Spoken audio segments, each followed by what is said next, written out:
सारंगखेड्याच्या चेतक महोत्सवाला आजपासून सुरुवात। चेतक महोत्सव ग्लोबल करण्यासाठी शासन पाठीशी। जयकुमार रावल। 400हून अधिक वर्षांची परंपरा असलेली आणि पिढ्यानपिढ्या आपला सांस्कृतिक ठेवा जपून ठेवणारी सारंगखेडा यात्रा व यात्रेनिमित्त होणाऱ्या चेतक महोत्सवाला ग्लोबल करण्यासाठी महाराष्ट्र शासन भक्कमपणे चेतक महोत्सव समितीच्या पाठीशी असल्याचे प्रतिपादन राज्याचे पणन व राजशिष्टाचार मंत्री जयकुमार रावल यांनी केले आहे। ते आज सारंगखेडा येथे दत्त जयंतीनिमित्त सुरू होणाऱ्या यात्रोत्सव व चेतक महोत्सवाच्या उद्घाटन प्रसंगी बोलत होते।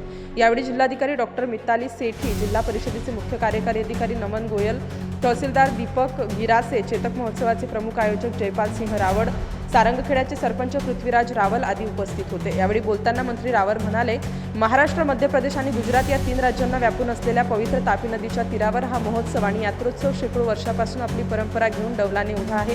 दररोज सुमारे 75,000 लोक या यात्रेला येत असतात। पूर्वी लोक बैलगाड्याने येत असत, आज आपल्या आधुनिक वाहनांवर येतात, तेही घोडे पाहण्यासाठी। खरेदी करणाऱ्यांची जिथपर्यंत नजर पोहोचत नाही तिथपर्यंत विविध प्रकारचे अश्व या यात्रेत पाहायला मिळतात। जगभरातून अश्वप्रेमी येथे येत असतात। राज्याचे मुख्यमंत्री देवेंद्र फडणवीस यांनी आपण पर्यटन मंत्री असताना चेतक महोत्सवाला ग्लोबल करण्यासाठी येथील धार्मिक, ऐतिहासिक व सांस्कृतिक पर्यटनाला चालना देण्यासाठी प्रयत्न केले।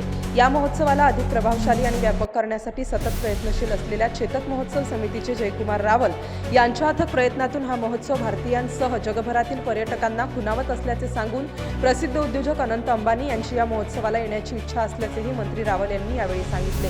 यावेळी मंत्री जयकुमार रावल यांच्या हस्ते चेतक महोत्सवाचे उद्घाटन करण्यात आले।